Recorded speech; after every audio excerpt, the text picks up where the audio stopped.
What would you do if a stranger looked you in the eye and told you, without saying the words, you don't belong here? Would you stay seated quietly, respectfully knowing the whole world might turn against you? Would you trade your dignity for peace, or hold your ground, even if it meant standing alone at 30,000 feet? This isn't a story about violence. This is a story about silence, about the kind of strength that doesn't need to shout, about a 15-year-old boy named Malik Turner, sitting in Seat 1A VIP class on a flight that was supposed to be ordinary, until it wasn't. When a white woman with power, privilege, and platinum status demanded his seat, what followed wasn't just a clash of entitlement and fairness. It became a national moment. But here's the question that will haunt you. If his father wasn't a CEO, would anyone have listened? This is not just a story about a flight. It's about the pressure to stay small, the courage to stay still, and the weight of being young, black, and right. If you're ready for a story that will challenge what you thought you knew about power, justice, and quiet resistance, like, share, and subscribe now. Because what happened next, you'll never forget it. Let's begin. The airport at Brighton Hill. Georgia was unusually quiet for a summer morning. The golden sun poured through the wide glass windows, casting soft patterns on the tiled floors of Terminal C, amidst the murmurs of boarding announcements and the occasional clink of coffee cups. A 16-year-old boy stood quietly near Gate 5, his backpack slung over one shoulder, a folded boarding pass in his hand. Malik Turner wasn't just traveling that day. He was stepping into a new chapter of his life. This was his first solo flight. And not just any flight. He was heading to Elk Bridge, California, to attend the prestigious Westbridge Summer Scholars Program, one of the most competitive enrichment programs in the country. Malik had earned his spot through hard work and a personal essay about resilience and grief, a story he hadn't told many.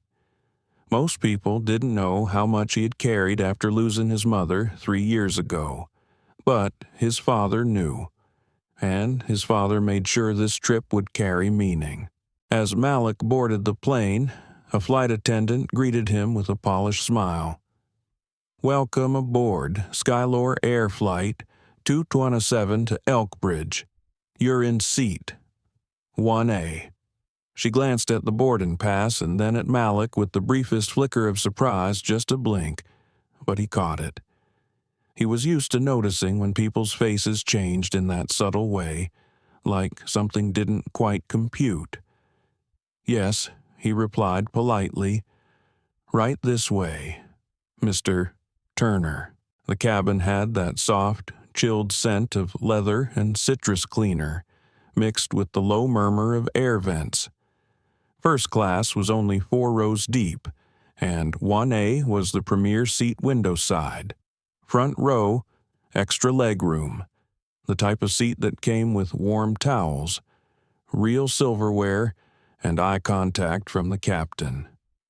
Malik stepped into the cabin, his sneakers silent on the carpeted floor.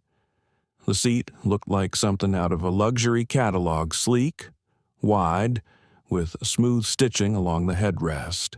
He slid into it, his backpack tucked under the seat in front of him. A gentle exhale escaped him. He ran his fingers over the armrest, then leaned his head back, eyes tracing the curved edge of the overhead bin. He didn't sit there because he was entitled to. He sat there because his father believed he belonged there. Earlier that week, Isaiah Turner had walked into Malik's room holding the confirmation email from the airline. "Seat 1A.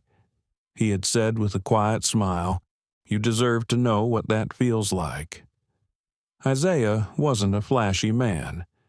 Despite being the CEO of Orion Mines, a billion-dollar education tech company. He still wore scuffed dress shoes and made coffee in a French press older than Malik. But he was precise with meaning. He knew how to turn moments into lessons, and he wanted Malik to feel the dignity, the affirmation of being seen not just by strangers, but by himself. Now Malik sat with his seatbelt loosely across his waist, sipping cold water handed to him by a smiling flight attendant.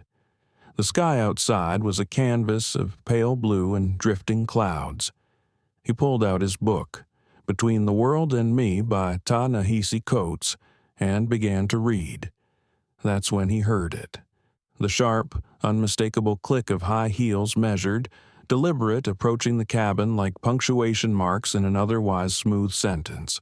He looked up from his page, his eyes lifting just slightly above the book's edge. A woman, probably in her late 40s, stepped into the first-class cabin. Her coat was a soft cream, cinched at the waist with a gold clasp. Her hair was curled perfectly, and her lipstick matched her lacquered nails. She carried herself like the air was hers to command. Alyssa Whitmore. Even if Malik didn't know her name yet, he knew her type. She paused just inside the cabin, her eyes scanning the row like a hawk looking for a misplaced mouse. Then her gaze landed on Malik. Her expression faltered. For a moment, she simply stood there, blinking as though the image in front of her was wrong. Her lips parted just slightly, not in greeting, but in confusion. Then came the shift, the raise of her brow, the narrowing of her eyes, and the slight turn of her mouth into something tighter. She looked again at the overhead bin, then at the seat number above. Her hand went into the side pocket of her Louis Vuitton tote, retrieving a phone. Tap, swipe, scroll. Malik watched quietly. He wasn't sure what she was doing, but he could feel the temperature drop. The comfort of the seat, his father's gift, suddenly felt too big, like he had grown too fast into something meant for someone else. But then he remembered his father's voice. You don't shrink for anyone. Malik. Not in boardrooms, not in classrooms, not in first class. So he sat still. Alyssa didn't speak to him. Not at first. Instead, she turned toward the nearest flight attendant, Heather Klein, and leaned in with a hushed but urgent tone. Just loud enough to carry, there must be a mistake. Seat 1A is always mine. Heather's expression tightened ever so slightly. I'll check right away. Ms. Whitmore. She tapped on her tablet, her painted fingernail clicking on the screen. Malik caught her side glance. Then Heather turned toward him, the practiced smile still on her face, but now with a tint of discomfort. Mr. Turner, she said, may I see your boarding pass again? He handed it to her silently. She studied it, looked back at her screen, looked at Alyssa, then again at Malik. I see, she said softly. This is indeed your seat. Alyssa didn't move. Her voice rose, just slightly. That can't be right. I've flown this route every quarter for 8 years. 1A is always mine. Are you sure it's not an error in the system I double-checked? Ma'am. A long silence fell between them. Then Alyssa turned, for the first time, to Malik. Her voice was honey-coated with condescension. Sweetheart, wouldn't you be more comfortable in a different seat? Maybe one closer to your peers. Malik blinked. He was used to words like that. Not insults, just suggestions. Phrases wrapped in politeness that tasted like rust. She didn't yell. She didn't curse. She just dismissed him, softly, like brushing lint from a sleeve. He swallowed, then said simply, I'm fine where I am. Thank you. A flicker crossed Alyssa's face, something between disbelief and offense. The quiet kind of rage that simmers rather than screams. Malik turned his gaze back to his book, hands steady, spine straight, but he knew. This was only the beginning. The silence that settled after Malik's calm refusal was not the comfortable kind. It was the kind that buzzed under the skin, like the pause before a thunderstorm. Alyssa Whitmore didn't move. She stood perfectly still, as though stunned that a teenage boy, black, quiet, polite, had the audacity to deny her something. And not just something. Her seat. At least, that's what she believed. Alyssa turned slowly to Heather Klein, the flight attendant, her voice low but forceful. He clearly doesn't understand how this works. Fix it. Heather hesitated. Ms. Whitmore, again, I've confirmed that seat 1A is assigned to Mr. Turner.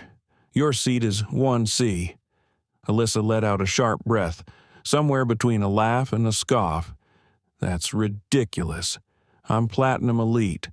I always fly in this exact seat, this one. I paid for it, I've earned it, and I expect to be treated accordingly. Heather glanced around, clearly nervous now, her eyes catching the curious gazes of the nearby passengers who had started to tune in. Some leaned slightly forward. Others merely tilted their heads just enough to eavesdrop. One man lifted his coffee cup slowly to his lips, not drinking, just waiting. Malik remained seated. He could feel every pair of eyes on him now, even the ones that pretended to look away. There was a tightness in his chest, like a belt pulled a little too snug.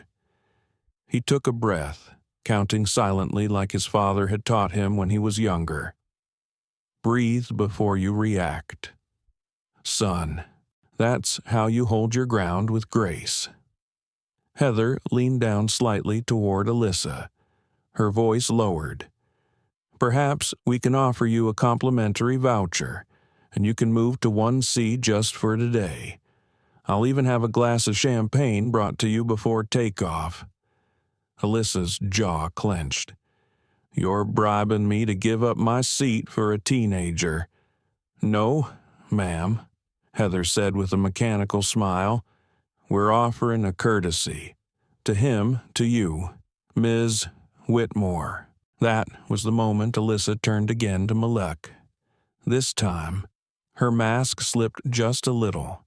There was no smile, no pleasantries, just a cold edge of annoyance.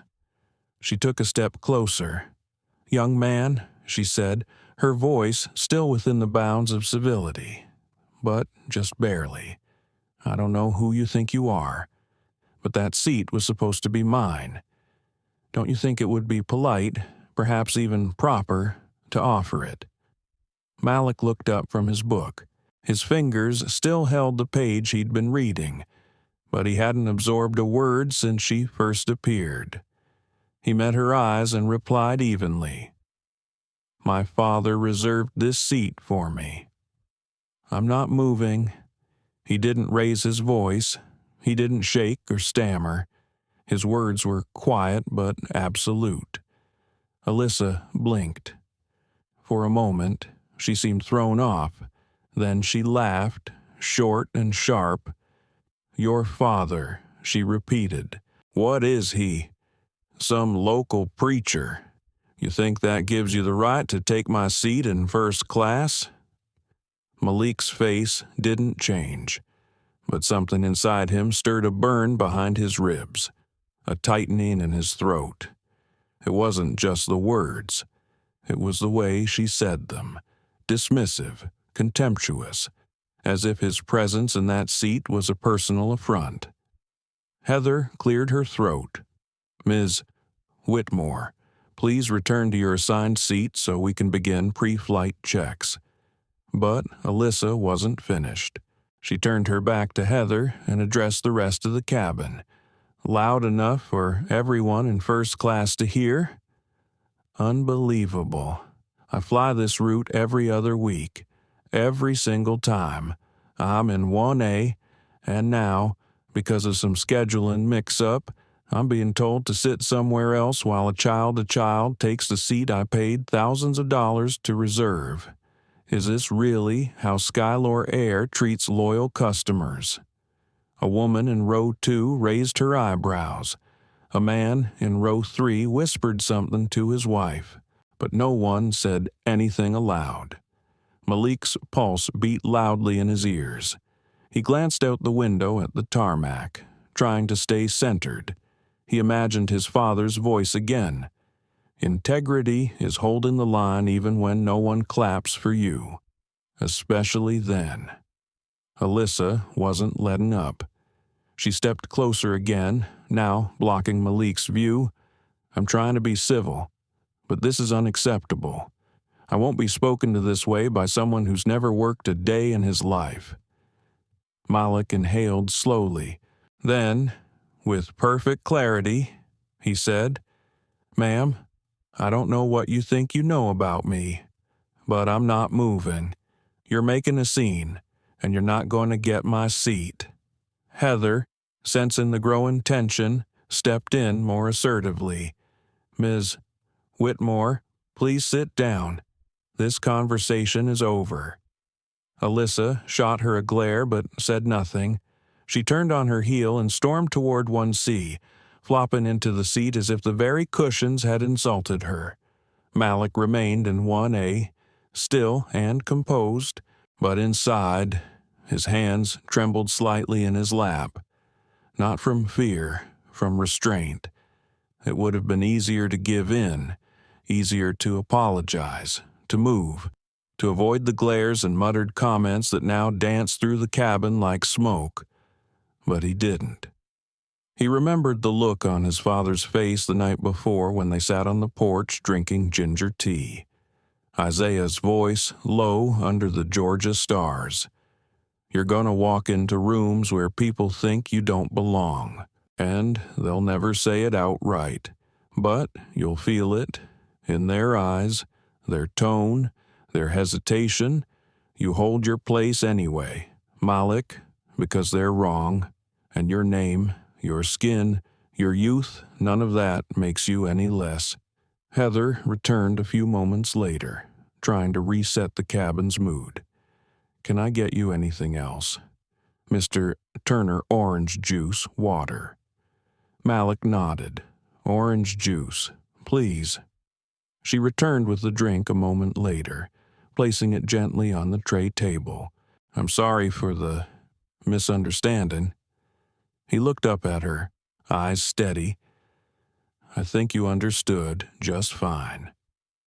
Heather froze for a breath, then gave a tight nod and stepped away. The captain's voice crackled over the intercom.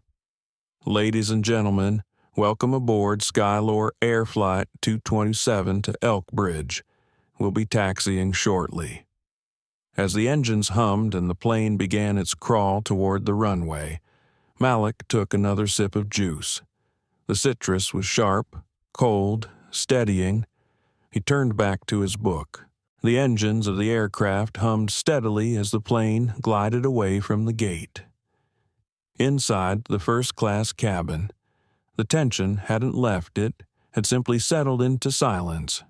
Polite, polished silence, the kind that dressed itself in smiles and folded napkins but carried the weight of 1,000 unspoken judgments. Malik Turner sat still in seat 1A, his book open in his lap, though he hadn't turned the page in nearly 5 minutes. Across the aisle, Alyssa Whitmore sat stiffly in seat 1C. Her arms were crossed, her eyes fixed on the headrest in front of her like it had personally offended her. She tapped her manicured fingernails against the armrest, the sharp rhythm punctuating her frustration. A flight attendant passed by to offer warm towels. Malik accepted his with a quiet, "Thank you." Alyssa declined hers with a tight shake of the head. Then came the return of Heather Klein, the lead flight attendant, holding a clipboard and wearing a fragile smile that barely held up under the strain of diplomacy. She bent slightly toward Malik's row and said, "Mr. Turner, may I have just a moment of your time?" Malik closed his book. "Sure." Heather crouched down slightly beside him, lowering her voice as if sharing a secret. "I just want to say again how sorry I am for the earlier misunderstanding. It was a little unexpected, and I appreciate your patience." Malik nodded once. "Thank you." She hesitated, then continued. "I also want to ask, just to help us ensure the comfort of all our guests, if you'd be open to switching seats. There's an open seat in 2A. It's also first class. Still has a window." Malik studied her. Her voice was soft, her posture kind, but there was something behind the words, a quiet suggestion that this wasn't really a request. He paused before answering. "Why would I need to move? I'm already in the seat I was assigned." Heather smiled, thinly. "It's not about need, Mr. Turner. It's just sometimes when tensions are high, it helps to ease them before takeoff, for the good of the whole cabin." Malik blinked. There it was again, that word politeness. That old tool used to wrap pressure in silk. He had seen it before, in classrooms, at scholarship interviews, at the museum fundraiser where he was mistaken for a waiter twice. Now it wore a flight attendant uniform and offered him a window seat further back. But the tension wasn't caused by me. Malik replied evenly. "I didn't raise my voice. I didn't ask anyone to move. I didn't do anything wrong." Heather's smile faltered for a moment before she forced it back into place. "I understand," she said.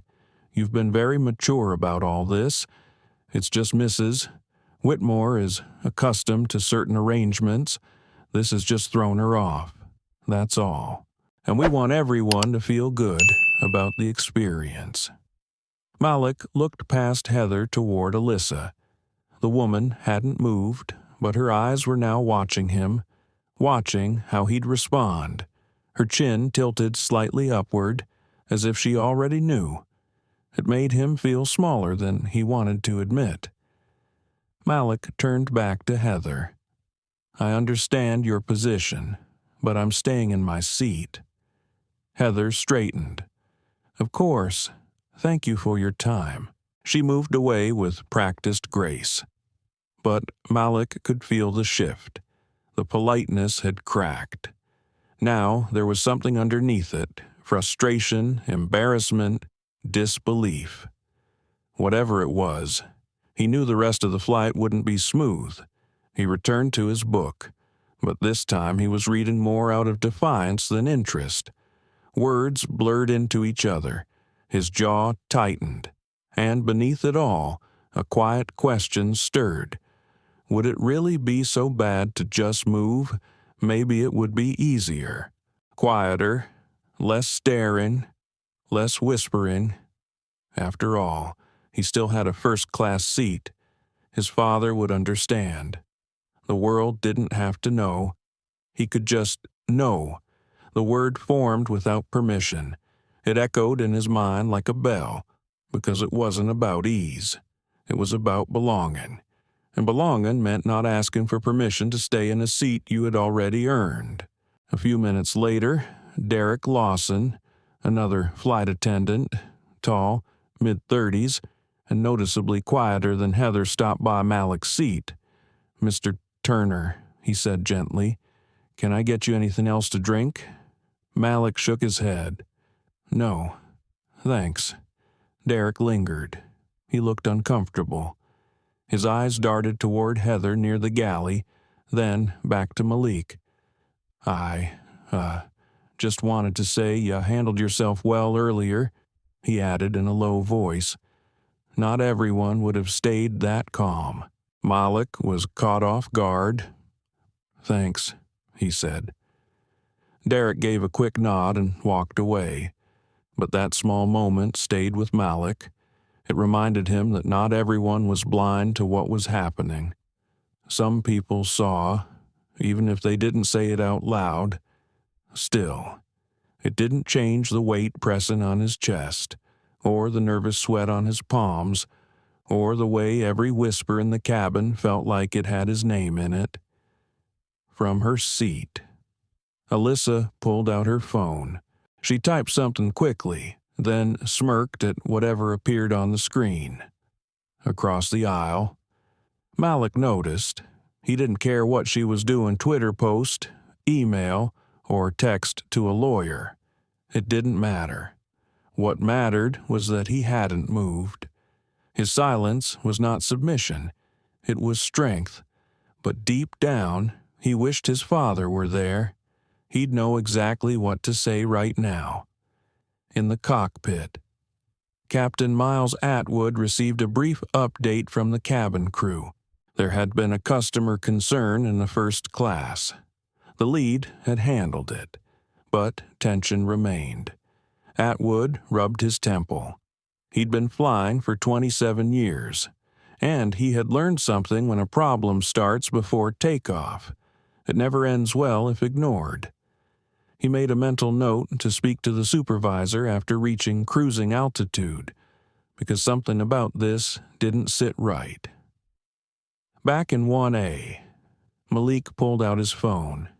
He stared at it for a moment. His thumb hovered over a contact, Dad. He didn't want to bother him. His father was probably in a meeting or mid-presentation or reviewing a multi-million-dollar contract. Orion Mines never slept. Isaiah Turner barely did either. But Malik felt like a balloon stretched too tight.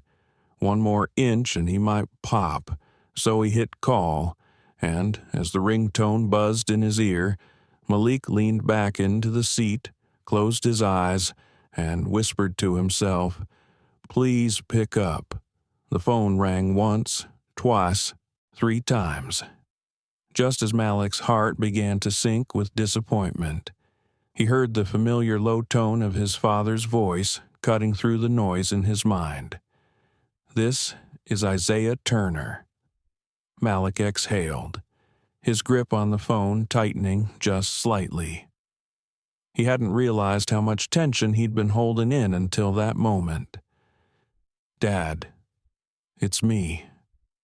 There was a brief pause on the other end, just long enough to detect the change in tone. Isaiah's calm shifted subtly, from businesslike to concerned. "Malik, what's going on?" Malik glanced around the first-class cabin. The murmurs had faded. Alyssa sat stiffly beside him in 1C, scrolling through her phone. Heather Klein stood near the galley, whispering to Derek, and yet Malik felt like he was alone in a spotlight. I'm on the flight, but there's been a problem. This woman, her name's Alyssa Whitmore, she's trying to make me give up my seat, the one you booked. She says she always flies in 1A. She made a scene." He lowered his voice even more, fighting the emotion rising in his chest. "She called me a child. She said I didn't belong here." Isaiah was silent for a moment, not because he was unsure of what to say, but because he was choosing every word with care. "Is she still bothering you?" Malik hesitated. "She's not talking to me anymore. But the flight attendant asked me to move. Politely. But I knew what it meant." Isaiah didn't speak for another second.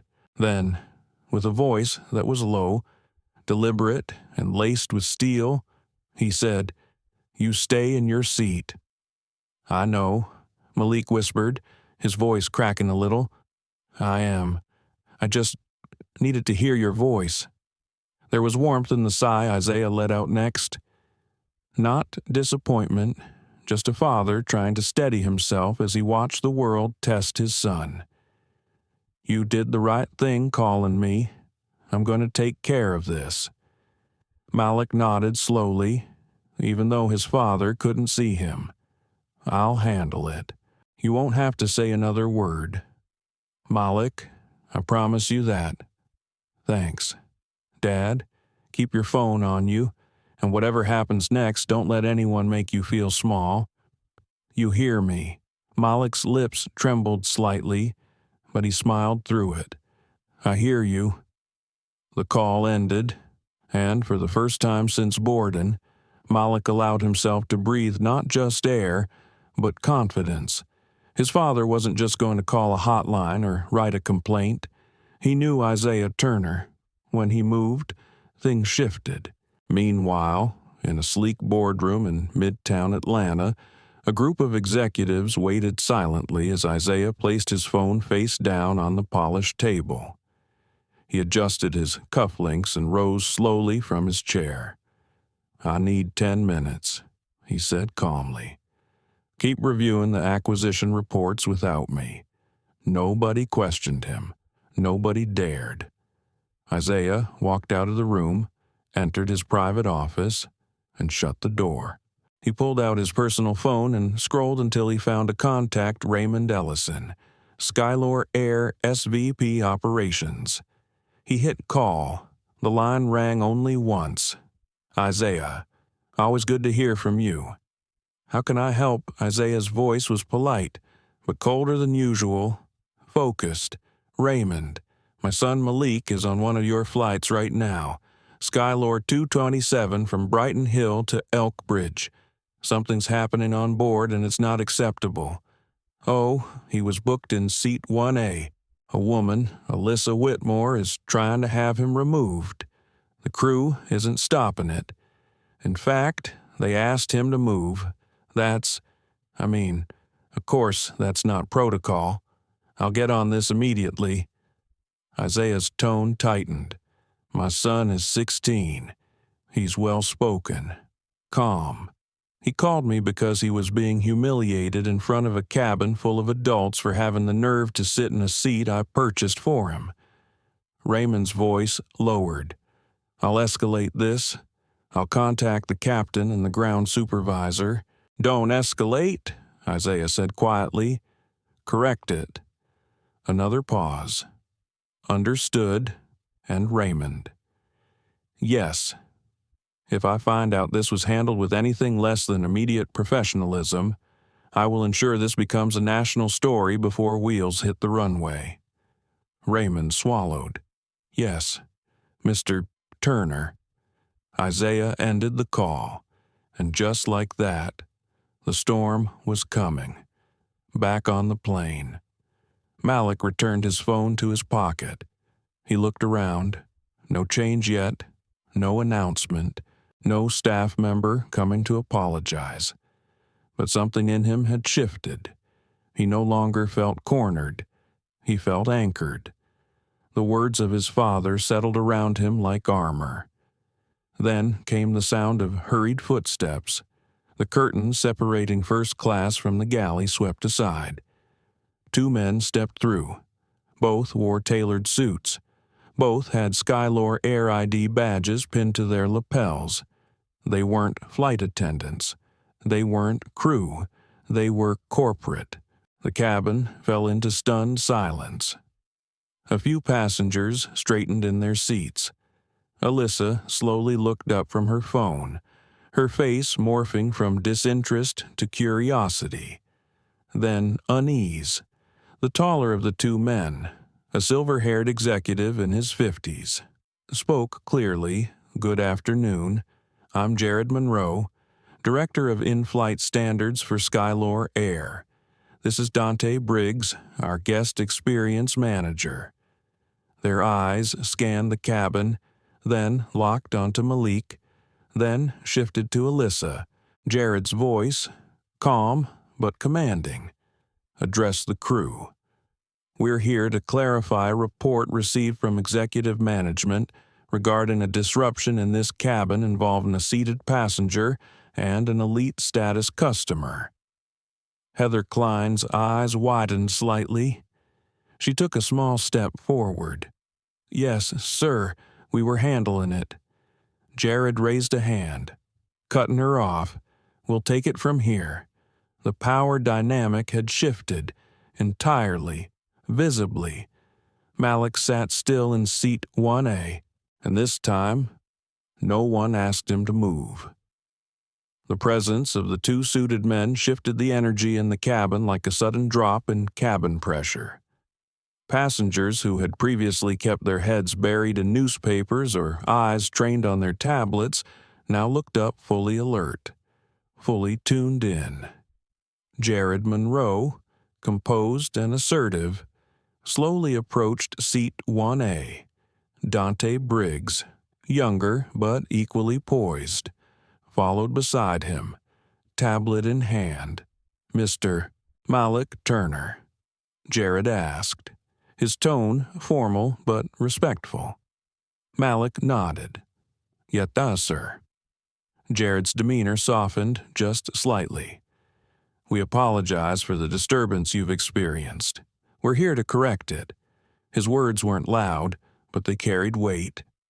A clear signal that someone, somewhere, had pulled the emergency cord on the hierarchy, and the balance of power had officially shifted.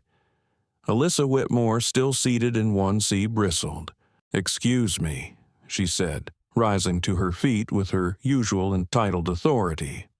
"But I am the one who has been treated unfairly here. I've been a Platinum Elite member for nearly 15 years. I was promised seat 1A on every flight, and now I'm being pushed aside for a teenager whose only claim to that seat is that his daddy bought it for him." She said daddy with exaggerated contempt, like it was a weakness rather than what it truly was, a bond that stood taller than any loyalty program. Jared turned to her, his expression unchanged. "Ms. Whitmore, I've reviewed the booking manifest. Seat 1A was reserved and paid for in full by Mr. Isaiah Turner for his son. Your seat is 1C. There was no error, no override. The assignment is valid." Alyssa blinked, clearly stunned. "But this is absurd. You don't understand how this works. I have status. You have loyalty privileges," Jared corrected smoothly. "Not ownership, and certainly not authority to displace another paying passenger." A flush of color crept up Alyssa's neck. "So you're siding with a child over a lifetime customer." Dante finally spoke, his voice quiet, but with precision. "We're siding with the facts, Ms. Whitmore. Around them." The silence was thunderous. The other first-class passengers watched with bated breath, each one waiting to see how far this would go. Some, truthfully, were rooting for her to be shut down. Others, more quietly, rooted for Malik, for the boy who had said nothing inflammatory, made no scene, and yet had somehow caused the entire flight to pause and pay attention. Heather Klein stepped forward, clearly uncomfortable. "Mr. Monroe, I was only trying to de-escalate things before takeoff. We didn't mean to pressure the young man. We just thought moving him to 2A would be acceptable." Jared interrupted, raising a brow. Heather nodded slowly, but Jared's face remained impassive. "Tell me, Ms. Klein, would you have made the same suggestion if Malik were a 45-year-old white businessman?" The question dropped like a hammer. Heather's lips parted, but no sound came out. Beside her, Derek Lawson shifted uncomfortably, his eyes briefly meeting Malik's with something that looked like regret. Jared continued, his voice controlled but unmistakably sharp. "We've reviewed internal reports from similar incidents, most of which never made it past incident forms. But this time, someone chose to call the CEO of Orion Mines. And now, every move on this plane will be under scrutiny." Alyssa's face turned pale. "You can't be serious," she said, a slight tremble in her voice now. "You're making a mistake." Jared glanced back at Malik, then toward Dante. Dante tapped a few things into his tablet, then looked up. The directive from executive management is clear. Mr. Turner remains in his assigned seat, and a formal internal investigation into the conduct of the crew has been opened, effective immediately. Heather took a small step backward. Derek didn't move at all. And as for you, Ms. Whitmore, Jared added, this disruption will be noted on your customer file. Continued disorderly conduct may result in the suspension of elite privileges. Alyssa's mouth dropped open. You're penalizing me. No, Jared replied evenly. We're holding you accountable. The cabin buzzed with murmurs, low, restrained, but unmistakable. One passenger turned to another and whispered, "Finally." Another leaned closer to her husband and said, "I was hoping someone would say it." Alyssa turned toward Malik. Her voice cracked, not from sadness, but from fury. "You think you've won something here?" Malik tilted his head slightly. "I didn't come here to win. I came here to fly." It was the calm that made it powerful, the restraint, the dignity. She stood there for a long moment, staring at him. Then, realizing she had lost the crowd, Alyssa sat down with a huff, crossing her arms like a child being sent to time out. Jared turned back to Malik one final time. "If there's anything else you need, Mr. Turner, please don't hesitate to ask." "Thank you," Malik said softly. Jared and Dante nodded, exchanged glances with the crew cold ones, and turned to leave. As they disappeared behind the galley curtain, the hush in the cabin slowly gave way to a quiet hum of normalcy. Passengers settled into their seats, some now openly offering Malik small nods of acknowledgement, respect, even admiration. Malik turned his face toward the window. Outside, the sun was beginning to dip lower in the sky, casting streaks of amber across the tarmac. Inside, Malik Turner felt something shift not in the cabin, but in himself, because the real victory wasn't just staying in the seat. It was proving to the world and to himself that he belonged there. The plane had only just reached cruising altitude when the shock waves of the confrontation began to settle like ripples after a stone had cracked through glassy water. In the cockpit, Captain Miles Atwood sat with his hands on the controls, eyes scanning the monitors, but his mind wasn't entirely on the flight. He had just received a direct message from Skylore Air's operations center. Short, to the point, unexpected. Cabin incident on Flight 227 under active review. External escalation confirmed. Maintain logs and stand by for executive contact. Captain Atwood leaned back, jaw tightening. He'd been in this business long enough to recognize the storm signals. When corporate suits boarded before takeoff, it wasn't just about customer concern, it was about liability. He reached for the intercom switch, then paused.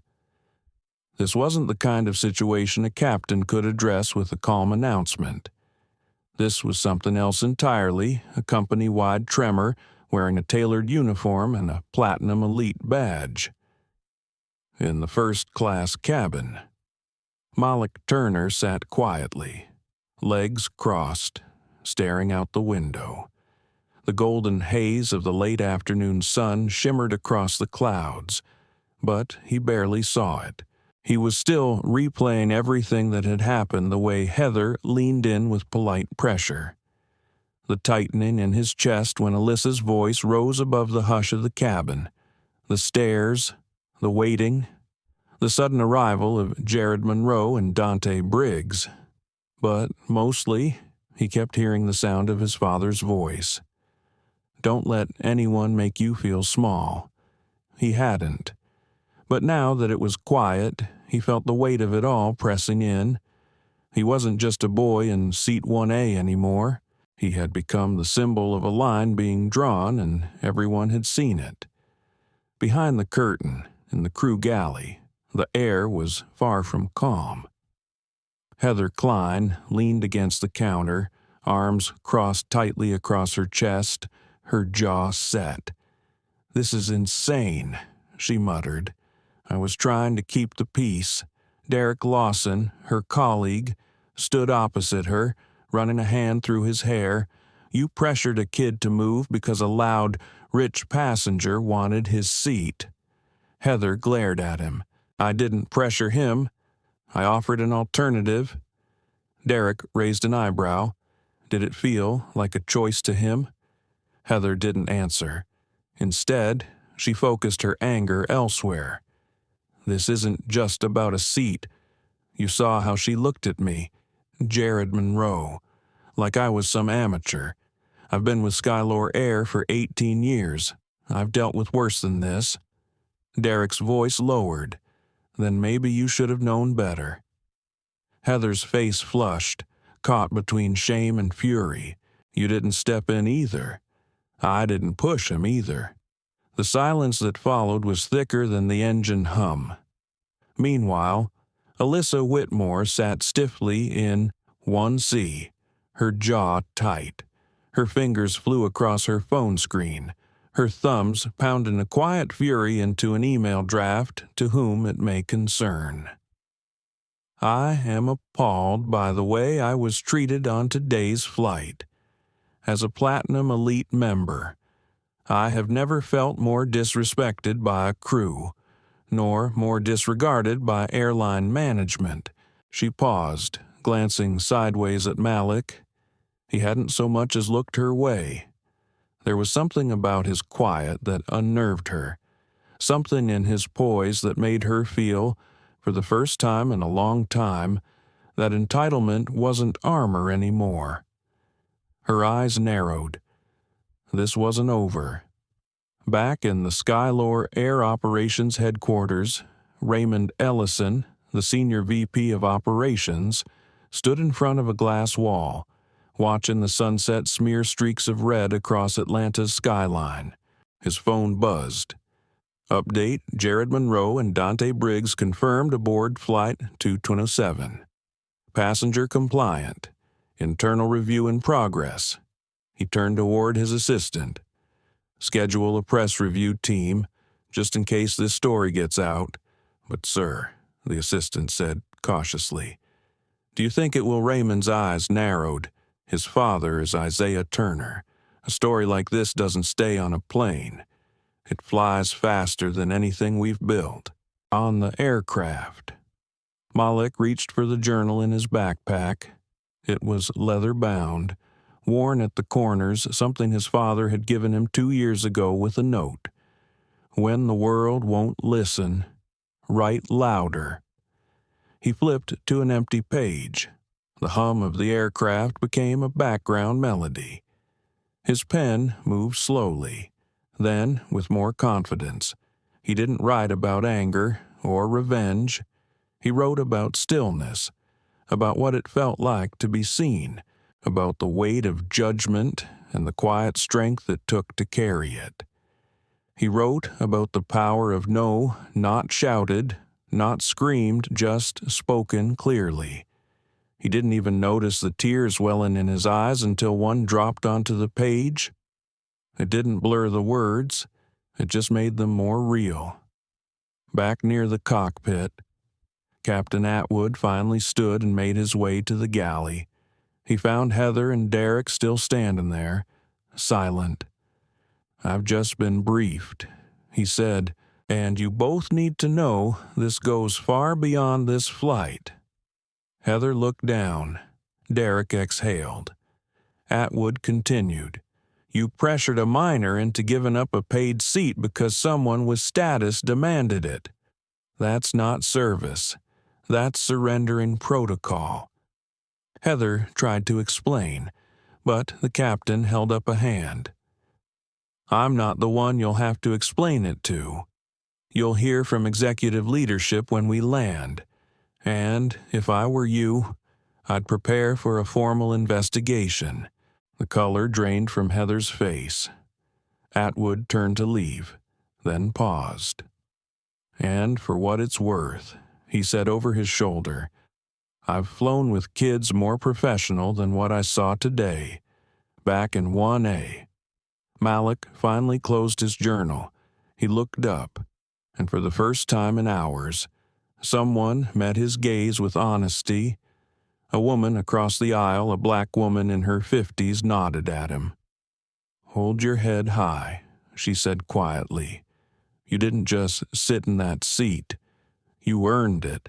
Malik nodded slowly, feeling the warmth of validation settle over him. He had come on this flight expecting peace, a quiet journey between two cities.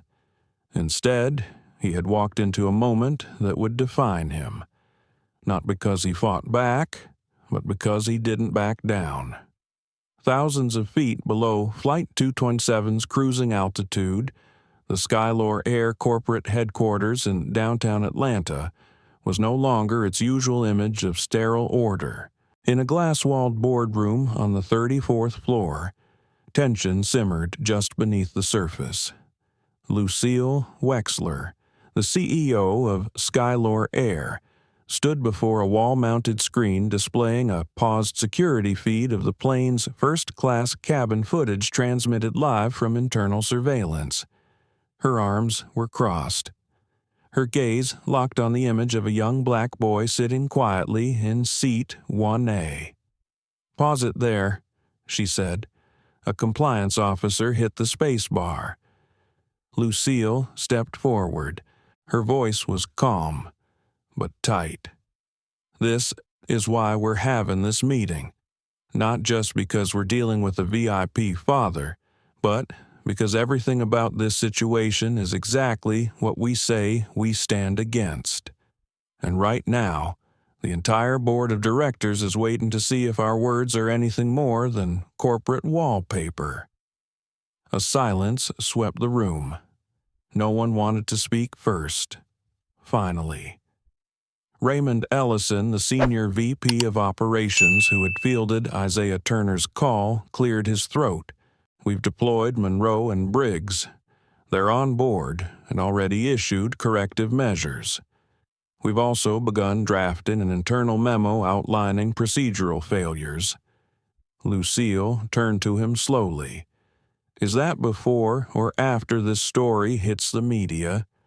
He shifted in his chair. We've taken steps to contain it. You don't contain integrity, she snapped. You demonstrate it loudly. She took a breath, let the silence sink in, then pointed to the paused image again. He never raised his voice, never stood up, never lashed out. And yet this boy, this child, had more poise and dignity in 5 minutes than some of our highest-paid staff. Her words settled like frost on the table. And if that was my son, you wouldn't be drafting memos, you'd be handing in your badges. On board Flight 227, Malik Turner watched as a new presence entered the cabin, a woman in a sleek navy blue uniform, sharp features, and a silver badge that read Senior In-Flight Auditor. Her name was Veronica Shaw, and unlike the other executives, she wasn't here to be polite, she was here to collect names. She stepped into the galley, where Heather and Derek were trying to appear busy. The moment she introduced herself, Heather's demeanor changed from defiance to defense. Ms. Shaw, Heather began. We've already spoken with the regional reps. I think you'll speak with me now. Veronica cut in, one by one. In the back, privately. Heather opened her mouth again. But Derek placed a hand on her arm. Let's just do this, he said quietly. Veronica led Heather down the aisle first, clipboard in hand. Malik watched her go, then turned back to the window. He didn't feel triumphant. He didn't feel vindicated. He just felt drained, like holding your dignity came with a cost no one warned you about. In seat 2B, just behind Malik, two passengers, an older man and a woman in her 40s, whispered to each other. "I looked him up," the man said, holding his phone at an angle. "That's Isaiah Turner's son, CEO of Orion Mines. They just signed a military tech contract worth $500 million. The woman widened her eyes. "No wonder the suits came flying in." He nodded. Still, poor kid. You could tell he wasn't flexing power, just wanted to be treated fairly. Their murmurs weren't malicious, but they still made Malik feel like a headline instead of a human. Back in Atlanta, Lucille Wexler was already drafting the public statement herself, something she hadn't done personally in years. PR had asked to polish it. She refused. Her fingers flew across the keyboard. Skylore Air exists to serve all passengers with dignity, without exception. What occurred on Flight 227 is unacceptable and does not represent our standards, our people, or the future we're building. We are initiating immediate reforms in protocol, training, and oversight, because one boy's calm refusal to be diminished should not have to teach an entire industry how to act with decency. She stared at the last line, deleted it, rewrote it, then sent it. Meanwhile, in the VIP cabin of Flight 227, Alyssa Whitmore was unraveling. Her earlier outrage had cooled into humiliation. Every whisper around her felt like an accusation, every glance like a verdict. Her phone buzzed again, this time a text from her legal assistant. Media outlets are already pinging about the incident. Should we preempt with a statement? She stared at the screen. She had once prided herself on knowing how to manipulate narratives, how to remain the victim in any public eye. But now, that boy hadn't raised a finger, and yet somehow she was the one unraveling in the spotlight. At the front of the cabin, Veronica Shaw returned. She stood silently before Heather and Derek, then looked toward Jared Monroe and nodded once. He stepped forward. Due to the preliminary findings, and per direction from senior leadership, the following actions are now effective immediately. His voice was calm, but unmistakably final. Heather Klein, you're hereby suspended from all in-flight duties pending a full investigation. Heather froze. Her lips parted as if to object, but her voice caught. Derek Lawson, you will be reassigned to ground operations pending review. Derek simply nodded. He looked exhausted, like he'd been expecting this. And just like that, the power they'd once had, the power to nudge a child from his seat in silence, was gone. Malik, still watching, slowly exhaled. His seat hadn't changed. His window view was the same. But something inside him had shifted. Not arrogance, not victory. Just a quiet affirmation that he hadn't imagined the injustice, that someone had finally named it, that maybe the world was listening. The soft chime of the cabin speakers signaled that passengers could move about freely, but no one stood up, no one reached for a drink, or turned back to their magazines. The energy in first class had shifted from tense to reverent, as if the events they had witnessed demanded quiet reflection. Malik Turner remained in seat 1A, his back straight, gaze out the window. He didn't move, not out of stubbornness, but because the stillness now felt earned. Everything that needed to happen had happened. Yet inside, his thoughts spun quietly, like the silent blades of a slowing fan. He thought of how his fingers had trembled when Alyssa first barked at him. He remembered the effort it took to keep his voice even, when all he wanted to do was vanish.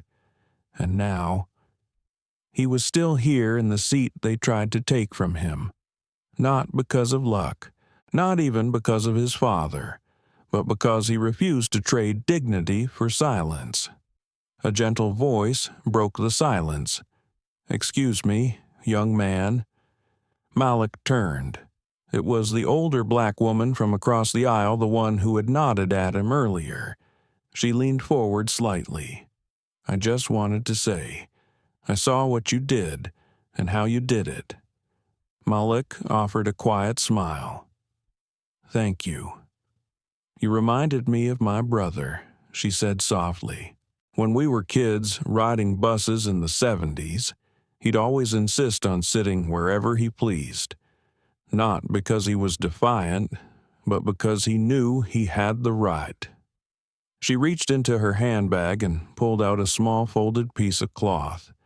It was a hand-stitched square of fabric, worn and frayed at the edges, maybe a pocket square, maybe part of something older.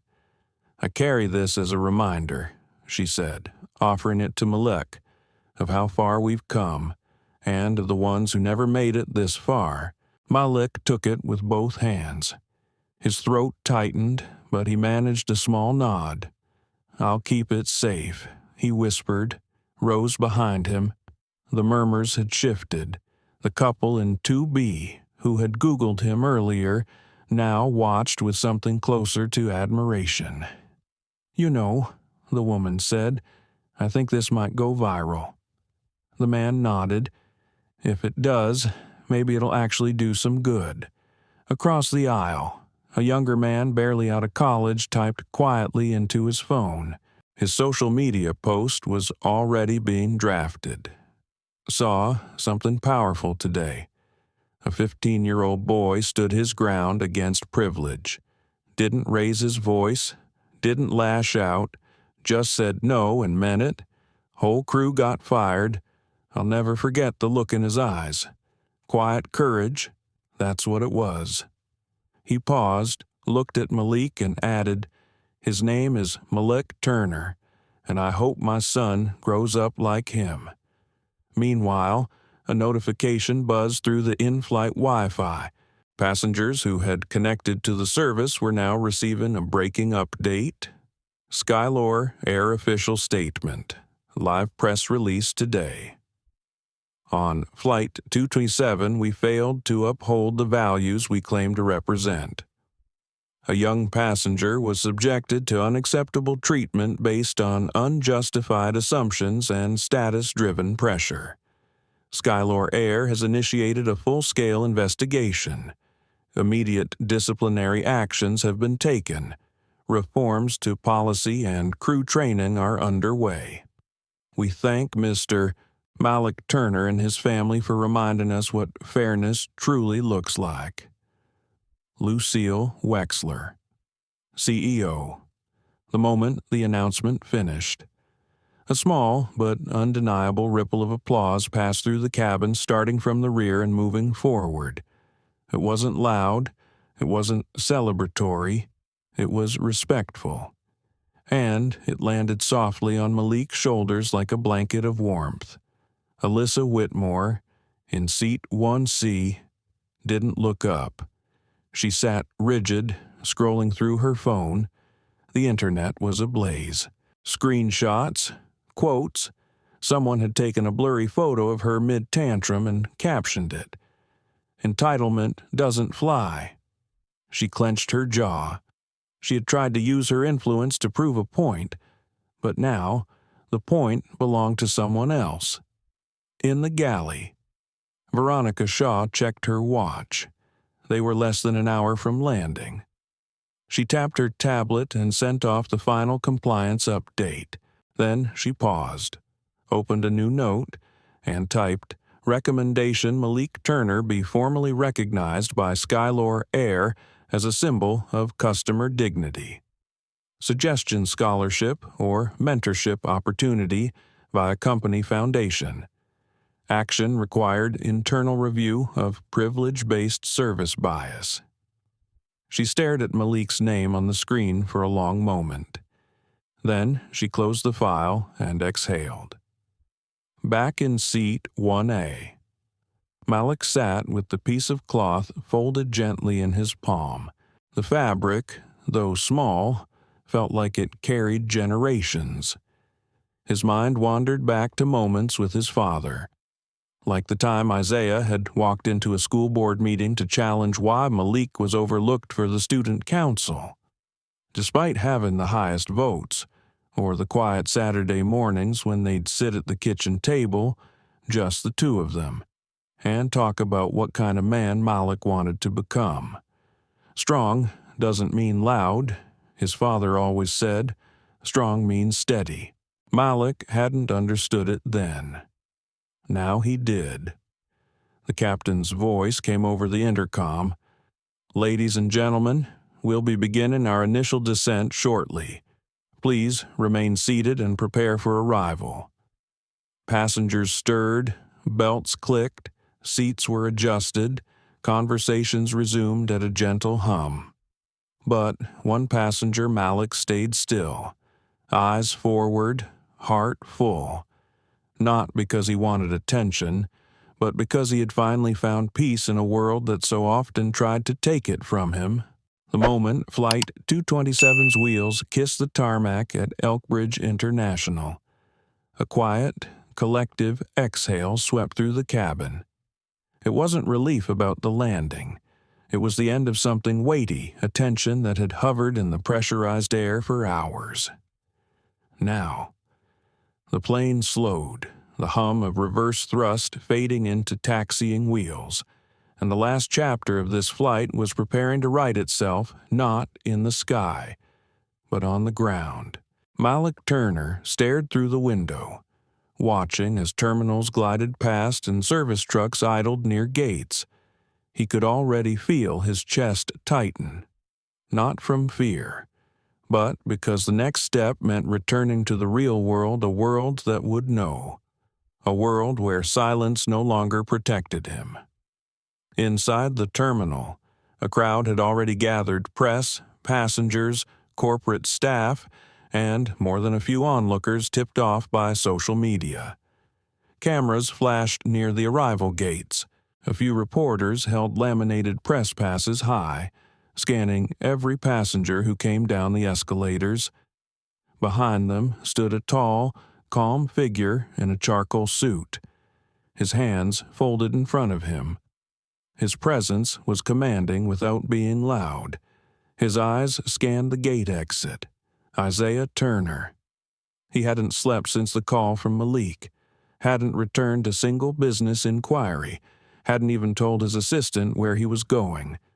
He had only said one thing before leaving: cancel everything. I need to be there. Back on board. The cabin doors opened. A soft announcement chimed: "We've arrived at Elkbridge. Please remain seated until we've reached the gate and the seatbelt sign is off." The flight attendants, new ones who had replaced Heather and Derek mid-route in a rare, discreet transfer, stood with quiet professionalism. Jared Monroe, the regional executive, approached Malik's seat. "Mr. Turner," he said gently, "we'll escort you personally. Your father is waiting. The airline has arranged a private passage through the jet bridge." Malik looked up, a hint of worry in his voice. "Is it going to be chaotic?" Jared gave a faint smile. "Yes, but you don't have to face it alone." A few rows back, Alyssa Whitmore sank lower in her seat. She had seen the terminal crowd through her window, seen the signs, the flashes of media gear, and the security presence by the door, and she knew they weren't here for her. There would be no sympathetic spin. No headlines about misunderstood loyalty. Only images of a woman who had demanded too much from a boy who asked for only what was his. As Malik stepped into the jet bridge, flanked by Jared Monroe and Dante Briggs, the soft echo of cheers met his ears. It wasn't overwhelming, not explosive, but it was real. A group of passengers from the flight had gathered just outside the gate, standing respectfully. Some clapped softly, others gave quiet nods of support. He passed by them slowly, eyes scanning the crowd until he saw him. Standing tall, still, unmoving, but fully present, his father. Isaiah's face softened when he saw Malik. His arms opened slightly, not in fanfare, but as an invitation. Malik didn't hesitate. He stepped forward and walked right into his father's embrace. No words at first. Just silence. The kind of silence that speaks deeper than speeches. That says you're safe now. Minutes later, inside a private lounge, Skylore Air had hastily converted into a press room. Lucille Wexler stood behind a podium. A small row of microphones caught her every word. I want to begin by stating clearly the events on Flight 227 do not reflect the values of Skylore Air. She paused, letting the statement hang. Our failure to protect one of our youngest passengers from prejudice and power play was not just procedural, it was moral, and we take full accountability. Reporters furiously scribbled notes. Camera lights glared. Lucille continued. Effective immediately. All flight crew will undergo revised training in equity and customer rights. Additional oversight will be deployed for all elite-tier complaint processing. And, most importantly, she glanced to the side, toward Malik and Isaiah, now seated behind her in the front row. We will listen, because if a 15-year-old boy can teach us what integrity looks like at 30,000 feet, the least we can do is carry that lesson back to the ground. Applause rippled through the room. After the press conference, Isaiah placed a hand on Malik's shoulder as they stepped outside. The sunlight in Elkbridge was softer than back home in Brighton Hill. It filtered through the glass windows of the terminal like forgiveness. You did good, son, Isaiah said quietly. I didn't win anything, Malik replied. Isaiah nodded. No, but you didn't lose yourself either. Malik looked up at him. I kept wondering if being silent meant I was weak. Isaiah shook his head. No, being silent in fear is weakness. Being silent with conviction is power. At that moment, a reporter from a youth-focused digital outlet barely older than Malik approached gently. Mr. Turner, she asked. Malik turned. If it's okay, I don't want to quote. I just wanted to say thank you. My little brother watched what happened. He said he's not scared to speak up anymore. Malik nodded. That means more than you know. Later that night, back at the hotel room, Isaiah ordered room service and left his phone face down on the dresser. Malik sat by the window, legs curled up beneath him, still holding the small cloth the woman had given him on the flight. He unfolded it now. Stitched into the corner, barely legible, were 4 words, "You are already enough." He whispered them aloud. Then, for the first time in a long time, he allowed himself to smile not out of victory, but relief. The world hadn't changed overnight, but for once it had listened, and for a black boy in seat 1A, that was a beginning. 1 week after Flight 227 touched down at Elkbridge International, the ripple of what had happened was still growing, no longer confined to a cabin in the sky. It was now a national conversation. Social media feeds were still abuzz with hashtags like Seat 1A and Dignity at 30,000 feet. Editorials poured in, some outraged, some reflective, many deeply personal.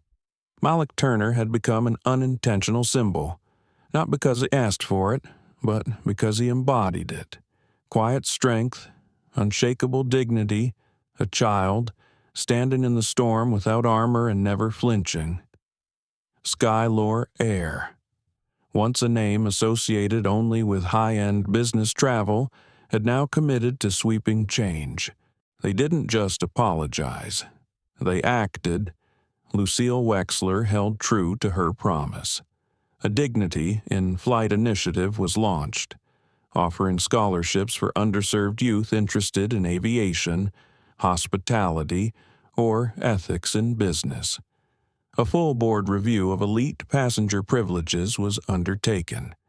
All crew were retrained in what the company now called conscience-based service culture, with Malik's story as case study number 1, and for the first time in its history. Skylore's Internal Diversity Council added a youth seat, which Malik was personally invited to advise. Malik declined media interviews. He stayed home, went back to school, resumed his track practices and his weekly walks with his dad on Saturdays. But everywhere he went, someone always stopped him, at the grocery store, at the library, even at school, where kids who'd never spoken to him before suddenly looked at him with a quiet kind of respect. It was overwhelming sometimes, even unfair, because Malik never wanted to be the boy from the plane. He just wanted to be Malik. One evening, just before dinner, he found his father on the back porch, watching the sun dip below the pine trees. The golden light painted Isaiah's face with a gentle hue. Malik sat beside him. For a while, neither of them said anything. Then Malik broke the silence. "Dad, do you think people only care because of you?" Isaiah turned to look at him. "You mean because I'm a CEO?" Malik nodded. Would they have listened if I was just me? Isaiah didn't answer right away. Instead, he said, "Do you remember when you were 6 and we got caught in that thunderstorm at the park?" Malik smiled faintly. "Yeah. You told me not to run." Isaiah nodded. "I said storms test more than umbrellas. They test roots." He placed a hand on Malik's shoulder. "They may have noticed because of me, but they listened because of you." Malik blinked slowly. A weight inside him loosened. "And the ones who needed to learn," Isaiah added, "weren't the ones looking at your last name, but the ones who saw your first act of courage and couldn't forget it." That same night, across the country, a flight attendant sat alone in a small studio apartment, watching a video clip of the incident, one that had gone viral. Her name was Maya Tran. She had never met Malik, but she had worked for Skylore for 6 years and recognized every uniform, every face. Tears filled her eyes, not from shame, but from resolve. She opened a blank email to her supervisor and typed, requesting to lead a new training series on passenger equity. "I have ideas, and I believe we can do better, because if a 15-year-old boy can change the course of our company, then I can certainly change how I serve." She hit send, then sat back, heart pounding but alive. 2 months later, Malik received a package in the mail with a handwritten note from Lucille Wexler herself. Inside the box was a framed replica of Skylore's first boarding pass issued under its new policy, a bold printed header at the top, "Every seat earned, every voice equal," the name on the ticket, Malik Turner, seat 1A, date. The day everything changed. The Turner house was quiet that evening. Isaiah watched his son hang the frame pass on his bedroom wall, not for pride, but for reminder. Malik stood in front of it, arms folded. "I don't want to be remembered just for that moment." Isaiah stepped up beside him. "You won't be," he said. "You'll be remembered for what you didn't surrender." That weekend, Malik returned to the airport not to travel, but to teach. He had been invited to speak, briefly, to a group of new crew members as part of Skylore's revised training orientation. He didn't use notes. He didn't quote stats or cite reports. He just looked out at the small room of fresh uniforms and said, "When someone like me walks onto your plane, young, quiet, maybe a little nervous, don't see a passenger. See a person with a story you don't know, with a dignity they may not feel ready to defend, with a seat they earned just like anyone else. And if ever you're not sure what to do, just ask yourself one thing. Would I trade places with them?" Right now, the room was still. Then applause. And for the first time, Malik didn't shy away from it. He accepted it, not as applause for a boy on a flight, but as recognition of a message he had carried with him through silence, shame, and strength.